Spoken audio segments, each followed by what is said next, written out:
नमस्कार, न्यूज दर्शन टीवी में आपका स्वागत है। आज का दिन देश के लिए काफी हलचल भरा रहा। एक तरफ आर्थिक मोर्चे पर चुनौतियां हैं, तो दूसरी तरफ संसद में कुछ बड़े फैसले लिए गए। लेकिन सवाल यह है कि इन तमाम सुर्खियों के गहरे मायने क्या हैं और इनका हम सब पर क्या असर होगा। चलिए आज की इन बड़ी खबरों को थोड़ा विस्तार से समझते हैं। तो सबसे पहले बात करते हैं आर्थिक मोर्चे की। देखिए, पश्चिम एशिया में जो संकट चल रहा है उसका असर हमारी अर्थव्यवस्था पर भी दिख रहा है। लेकिन इन सब के बीच सरकार की तरफ से कई अहम आश्वासन भी दिए गए हैं। सरकार ने ये बिल्कुल साफ कर दिया है कि खरीफ फसलों के लिए देश में बीज का भरपूर स्टॉक है। जी हाँ, 185 लाख क्विंटल से भी ज्यादा। इसका सीधा सा मतलब ये है कि मानसून की बुआई के वक्त हमारे किसानों को बीज की कोई कमी नहीं होगी। और जाहिर है, ये देश की खाद्य सुरक्षा के लिए एक बहुत ही राहत भरी खबर है। और बात सिर्फ बीज तक ही नहीं रुकी है। सरकार ने यह भरोसा भी दिलाया है कि उर्वरक हो, कृषि रसायन हो या फिर रोजमर्रा की जरूरतें जैसे टमाटर, प्याज, आलू, इनकी कीमतें स्थिर रखी जाएंगी। यहाँ तक कि कच्चे तेल का भी पर्याप्त भंडार है। मतलब पूरी कोशिश यही है कि अंतर्राष्ट्रीय बाजार की उथल पुथल का असर आम आदमी की जेब पर ना पड़े। इसे जरा ऐसे समझिए, एक तरफ ग्लोबल मार्केट में एनर्जी की कीमतें बढ़ने से एयरलाइंस के लिए जो एविएशन टर्बाइन फ्यूल यानी एटीएफ है वो तो महंगा हुआ है, उसमें करीब 25% की बढ़ोतरी हुई।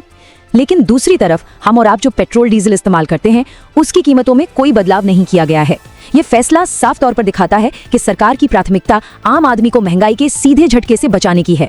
चलिए अब आर्थिक मोर्चे से आगे बढ़ते हैं और रुख करते हैं संसद का, क्योंकि वहां भी कुछ बेहद अहम विधेयक पास हुए हैं जिनका सीधा असर हमारे देश में व्यापार करने के तरीकों और सुरक्षा व्यवस्था पर पड़ने वाला है।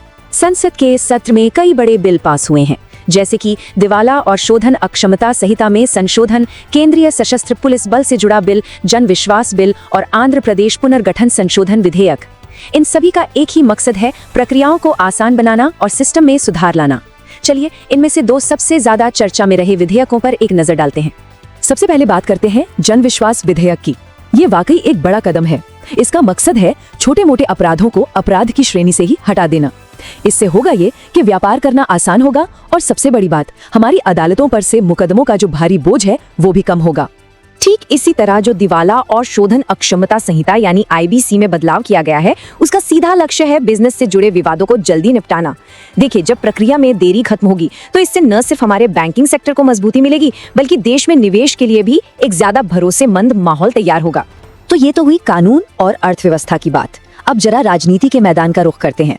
और आज सबकी नजरें थीं असम पर, जहां सत्ता पक्ष और विपक्ष दोनों ने ही अपने अपने मुद्दे जोर शोर से उठाए।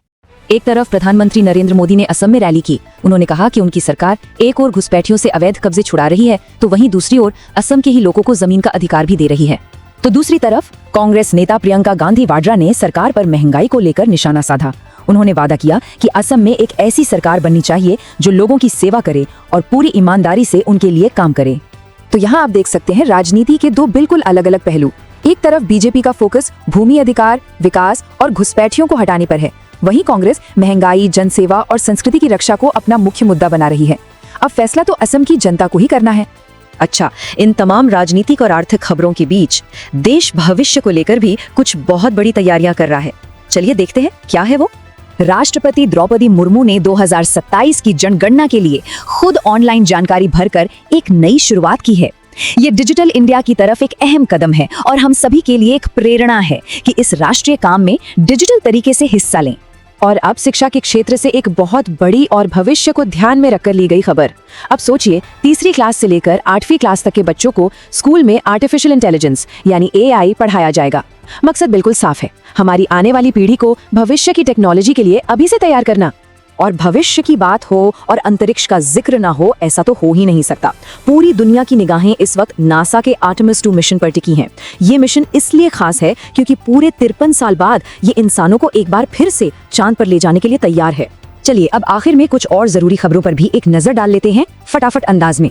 गांवों में शासन व्यवस्था को बेहतर बनाने के लिए केंद्र ने 8 राज्यों को 1500 करोड़ रुपए से ज्यादा की राशि जारी की है। खेल की दुनिया से अच्छी खबर यह है कि हमारे मुक्केबाज सचिन सिवाच और विश्वनाथ सुरेश एशियाई मुक्केबाजी के क्वार्टर फाइनल में पहुंच गए हैं। अंतर्राष्ट्रीय स्तर पर रूस के प्रथम उप प्रधानमंत्री 2 दिन के भारत दौरे पर रहेंगे। और आखिर में एक राजनीतिक खबर, वरिष्ठ अधिवक्ता हरविंदर सिंह फुल्का अब भारतीय जनता पार्टी में शामिल हो गए हैं।